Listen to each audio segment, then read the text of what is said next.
Hello बच्चों, welcome to brilliant study classes. आज हम अंतिम क्लास लेने वाले हैं कक्षा 12 हिंदी, यानी कि आज आपका बोर्ड एग्जाम है। तो जितने भी इंपॉर्टेंट गद्यांश बनने वाले हैं उन सबको आज हम पढ़ने वाले हैं, ठीक है। क्योंकि गद्यांश आपके बोर्ड एग्जाम में बहुत इंपॉर्टेंट है, आपके एग्जाम में आता है, ठीक है। तो सबसे पहला गद्यांश देखो क्या है। देखो कक्षा 12 मोस्ट इंपॉर्टेंट क्वेश्चंस, भाषा और आधुनिकता चैप्टर का कौन सा इंपॉर्टेंट गद्यांश है। देखो गद्यांश आपके सामने है। भाषा स्वयं संस्कृति का एक अटूट अंग है। संस्कृति परंपरा से निःसृत है, होने पर भी परिवर्तनशील और गतिशील है। उसकी गति विज्ञान की गति के साथ जोड़ी जाती है। वैज्ञानिक आविष्कारों के प्रभाव के कारण अद्भुत नई संस्कृति हलचलों को शाब्दिक रूप देने के लिए भाषा के परंपरागत प्रयोग पर्याप्त नहीं है। इसके लिए नए प्रयोग की नई भाव योजनाओं को व्यक्त करने के लिए नए शब्द की खोज की महती आवश्यकता है, ठीक है।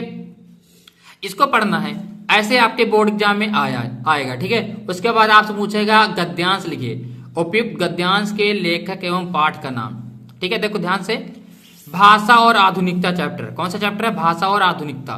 तो भाषा और आधुनिकता चैप्टर का है, तो लिखेंगे प्रस्तुत गद्यांश के लेखक प्रोफेसर जी सुंदर रेड्डी जी हैं तथा पाठ का नाम भाषा और आधुनिकता है, ठीक है। प्रोफेसर जी सुंदर रेड्डी और पाठ का नाम भाषा और आधुनिकता, ठीक है। ये देखो, ठीक है, इतना करना है। फिर लिखेगा आपको गद्यांश की व्याख्या, है ना रेखांकित गद्यांश की व्याख्या। तो यहां से लेकर पहले यहां तक का देखो, भाषा स्वयं संस्कृति का एक अटूट अंग है। तो देखो लेखक कहता है भाषा किसी भी संस्कृति का महत्वपूर्ण अंग होती है ना। आगे देखो, संस्कृति परंपरा से निःसृत होने पर भी परिवर्तनशील और गतिशील है, यानी कि क्योंकि भाषा का निर्माण समाज के द्वारा किया जाता है। भाषा व्यक्ति का महत्वपूर्ण साधन है। व्यक्ति संस्कृति की रचना और विकास परंपराओं द्वारा होता है। परंपराएं क्योंकि परिवर्तनशील होते हैं, इसीलिए संस्कृति भी एक जैसी नहीं रहती, समय समय पर वो चेंज होती रहती है, वह भी परंपराओं की तरह बदलती रहती है, ठीक है। आगे देखो, वैज्ञानिक आविष्कारों के प्रभाव के कारण अद्भुत नए संस्कृति हलचलों को शाब्दिक रूप देने के लिए भाषा के परंपरागत प्रयोग पर्याप्त नहीं है, ठीक है। तो यहाँ पर देखो, इस रूप में हम कह सकते हैं कि संस्कृति गतिशील है। आज हम जिस तरह नए नए वैज्ञानिक आविष्कार हो रहे हैं जितने भी, और उसके कारण अद्भुत नए संस्कृति हलचल शाब्दिक रूप देने के लिए परंपरागत भाषा का प्रयोग पर्याप्त नहीं है, यानी भाषा को और चेंज करना चाहिए, भाषा में नए नए शब्द जोड़ने चाहिए, ठीक है। आगे देखो, आगे आपके पास सवाल है, भाषा किसका अटूट अंग है। भाषा संस्कृति का अटूट अंग है, इतना लिख देना है, ठीक है। आगे देखो, नए शब्द की खोज की आवश्यकता क्यों है। नए प्रयोगों की नई भावनाओं को व्यक्त करने के लिए नए शब्द की खोज की आवश्यकता होती है, ठीक है। फटाफट चैनल को सब्सक्राइब कर दीजिए, वीडियो को लाइक कर दीजिए, ठीक है। अपने दोस्तों के साथ शेयर कर दीजिए, क्योंकि ये लास्ट क्लास है, इसको डिटेल से समझ के ही जाइएगा, ठीक है। संस्कृति की विशेषता का उल्लेख कीजिए। संस्कृति परंपरा से निःसृत होने पर भी परिवर्तनशील और गतिशील है। ये सब प्रश्नों के उत्तर यहीं से आपको मिल जाएंगे, ठीक है। ये हो गया। अब नेक्स्ट चैप्टर का कौन सा इंपॉर्टेंट है। नेक्स्ट चैप्टर का इंपॉर्टेंट है निंदा रस का कौन सा गद्यांश इंपॉर्टेंट है, निंदा रस, ठीक है। तो ये वाला देखो, निंदा रस, निंदा का उद्गम ही हीनता है और कमजोरी से होता है। मनुष्य अपनी हीनता से दबता है, वह दूसरों की निंदा करके ऐसा अनुभव करता है, निंदा मतलब बुराई करना, कि वे सब निष्कृष्ट हैं और वह उनसे अच्छा है। यानी निंदा करने वाला, बुराई करने वाला इंसान वो हमेशा ये सोचता है कि वो सबसे अच्छा है और सब बुरे हैं, है ना। उसके अहम की इससे दृष्टि होती है, बड़ी लकीर को कुछ मिटाकर छोटी लकीर बड़ी बनती है ना। ज्यों ज्यों कर्म क्षीण होता जाता है त्यों तो निंदा की प्रवृत्ति बढ़ती जाती है। जब कर्म कम होता है तो निंदा बढ़ती है। इंसान, जैसे कोई इंसान होता नहीं जो फालतू बैठा रहता है तो बुराई करता रहता है, कोई काम धंधा करेगा तो बुराई ही नहीं करेगा ना। कठिन कर्म की ईर्ष्या, द्वेष और इनसे उत्पन्न निंदा को मारता है। इंद्र को बड़ा ईर्ष्यालु माना, यानी इंद्र भगवान जो है उनको बहुत ईर्ष्यालु माना जाता है, वो बहुत निंदा करते हैं क्योंकि वह निठल्ला है। मतलब देखो, इंद्र को काम धंधा नहीं है। देखो ये क्या, ये बुक में लिखा है, मैं नहीं कह रहा हूँ, ठीक है ये बुक में लिखा हुआ है। स्वर्ग में देवताओं को बिना उगाए अन्न मिल जाता है, वे बिना बनाए महल में रहते हैं, बिना बोए फल मिल जाता है उनको। अकर्मण्यता में उन्हें अप्रतिष्ठित होने का भय रहता है ना। इसलिए कर्मी मनुष्य उन्हें ईर्ष्या होती है, इसलिए इंद्र जो है मनुष्यों से ईर्ष्या करते हैं ना, वो बात हो रही है। इंद्र बड़ा ईर्ष्यालु माना जाता है क्योंकि वह निठल्ला है ना। ये चीजें आपको ये चीज यहाँ पर दोबारा हो गई है, ठीक है, यहां तक का ये निठल्ला है कहां पर, हाँ ये रहा, ठीक है, यहां तक का है। इसके आगे वाला ये दोबारा रिपीट हो गया, ठीक है। आगे देखो इसमें क्या पूछा है, उपयुक्त गद्यांश का लेखक एवं पाठ का नाम। तो लेखक कौन है, हरिशंकर प्रसाद जी हैं, और पाठ का नाम निंदा रस। देखो निंदा से ही पता चल जाएगा, निंदा से ना, किससे पता चल जाएगा, निंदा। तो चैप्टर का नाम निंदा रस, और लेखक कौन है आपका, हरिशंकर प्रसाद जी हैं। अब गद्यांश में रेखांकित अंश की व्याख्या करनी है। तो लेखक कहता है इंद्र को बड़ा ईर्ष्यालु देवता माना जाता है क्योंकि उसे कुछ नहीं करना पड़ता, वह निठल्ला रहता है, उसे खाने के लिए अन्न नहीं उगाना पड़ता, फल पाने के लिए पेड़ नहीं लगाने पड़ते हैं, रहने के लिए बना बनाया महल मिल जाता है, खाली रहने के कारण उसे अपनी अप्रतिष्ठा का डर बना रहता है, इसीलिए वह किसी तपस्वी की तपस्या करते देखकर, उसकी किसी कर्मठ व्यक्ति को श्रेष्ठ कर्म करते देखकर ही भयभीत हो जाता है कि कहीं यह अपने कर्मठता से मेरे पद को ना छीन ले, अतः वह उससे ईर्ष्या करने लगता है। ठीक है, ऐसे लिख देना है, अपनी भाषा में लिखो। ठीक है, जरूरी नहीं जो मैंने यहाँ पर बताया है वही आप लिखो, आप अपनी लैंग्वेज में भी लिख सकते हैं। ठीक है, आगे प्रश्न नंबर 3 देखो। प्रश्न नंबर 3 क्या है, निंदक व्यक्ति दूसरों की निंदा करके कैसा अनुभव करता है? बहुत खुश होता है भाई। जो इंसान दूसरों की बुराई करता है वो बुराई करने में बहुत खुशी मिलती है उसको। ठीक है, निंदक व्यक्ति दूसरों की निंदा करके ऐसा अनुभव करता है कि वे सब निष्कृष्ट हैं, वह सब उनसे अच्छा है। वो ये सोचेगा कि मैं सबसे अच्छा हूं और सब बुरे। कर्म छीड़ होने पर किसकी प्रवृत्ति बढ़ जाती है? निंदा की प्रवृत्ति बढ़ जाती है।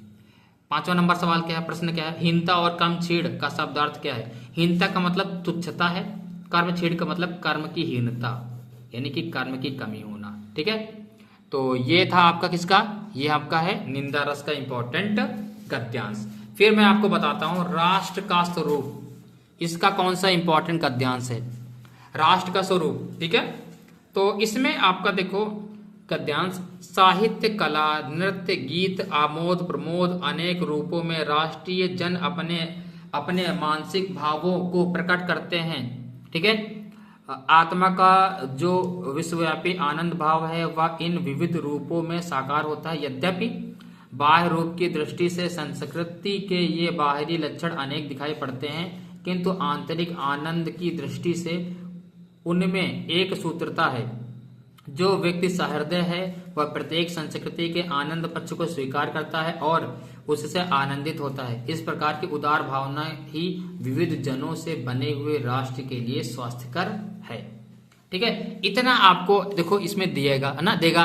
उसके बाद आपको समझना है कि ये किस चैप्टर का है ना, तो ये किस चैप्टर का है, राष्ट्र का स्वरूप का है, और इसके लेखक वासुदेव शरण अग्रवाल हैं। तो गद्यांश क्या लिखेंगे, प्रस्तुत गद्यांश के लेखक डॉक्टर वासुदेव शरण अग्रवाल हैं, और पाठ का नाम राष्ट्र का स्वरूप है।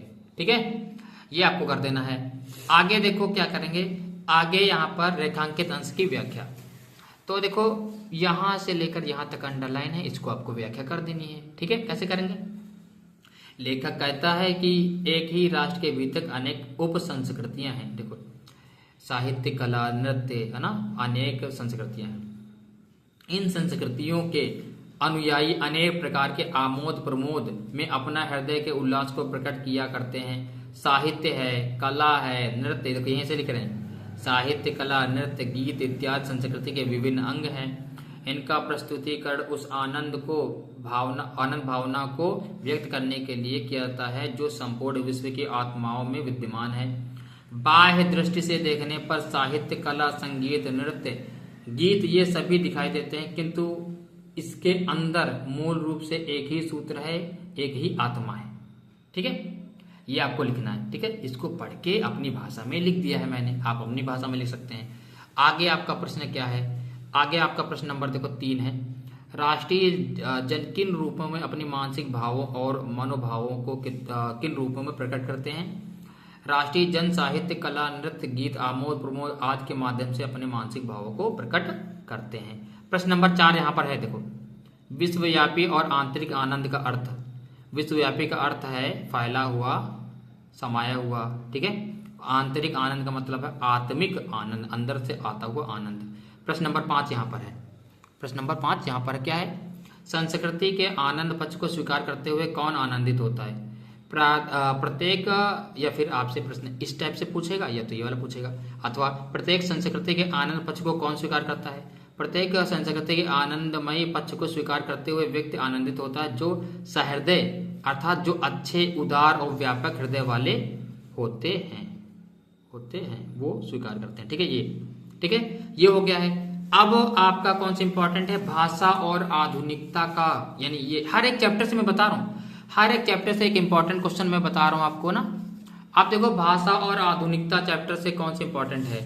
भाषा और आधुनिकता चैप्टर। तो इसमें देखो रमणीयता और नित्य नूतनता, अन्योन्याश्रित, रमणीयता के अभाव में कोई भी चीज मान्य नहीं होती। इसको आपको पढ़ लेना फटाफट। पढ़ने के बाद देखो ना, इसको पढ़ लेंगे, है ना। पढ़ने के बाद आपको गद्यांश लिखना है। गद्यांश क्या है? देखो भाषा और आधुनिकता की बात हो रही है। देखो यहाँ पर देखो भाषा शब्द मिला, क्या मिला? भाषा। तो भाषा मिला तो भाषा और आधुनिकता ना। और लेखक कौन है? प्रोफेसर जी सुंदर रेड्डी, है ना। ओके, ये ठीक है। ये तो अभी बताया था ना, भाषा और आधुनिकता का एक और आ गया है, ये भी बहुत इंपॉर्टेंट है, ठीक है।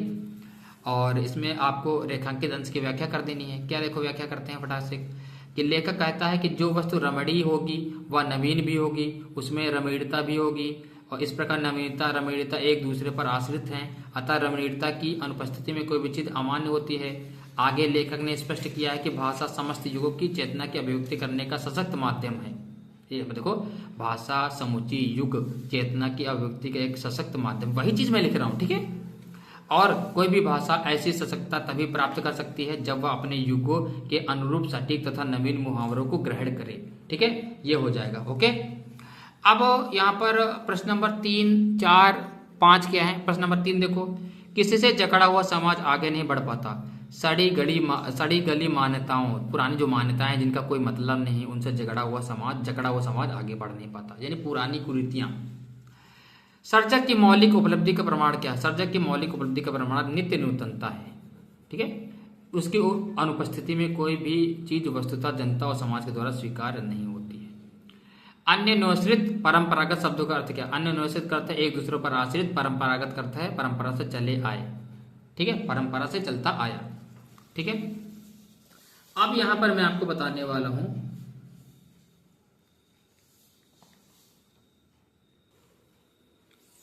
अब देखिए यहां पर अशोक के फूल, इसका एक इंपॉर्टेंट है। देखो क्या है? कहते हैं दुनिया बड़ी भुलक्कड़ है, केवल उतना ही याद रखती है जितना से उसका स्वार्थ साधता है, बाकी फेंक कर आगे बढ़ती है ना। शायद अशोक से उसका स्वार्थ नहीं साधा, है ना।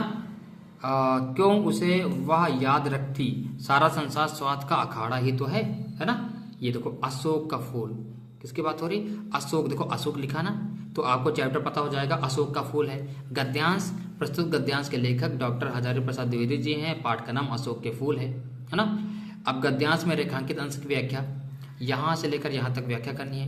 द्विवेदी जी कहते हैं कि संसार बड़ा ही स्वार्थी है, देखो ना। आगे देखो क्या है, यह केवल उन्हीं बातों को याद रखता है जिससे उसका स्वार्थ सिद्ध होती है। देखो कहते हैं दुनिया बड़ी भुड़क्कल है, केवल उतना ही याद रखती है जिससे उसका स्वार्थ साधता है ना, बाकी चीजों को भूल जाती है। और जिन लोगों या वस्तुओं से उसका स्वार्थ साधता है वह उन्हें शीघ्र ही भुला देती है। जिनसे स्वार्थ नहीं सत्ता भूल जाती है, जिससे स्वार्थ सत्ता उसे याद रखती है।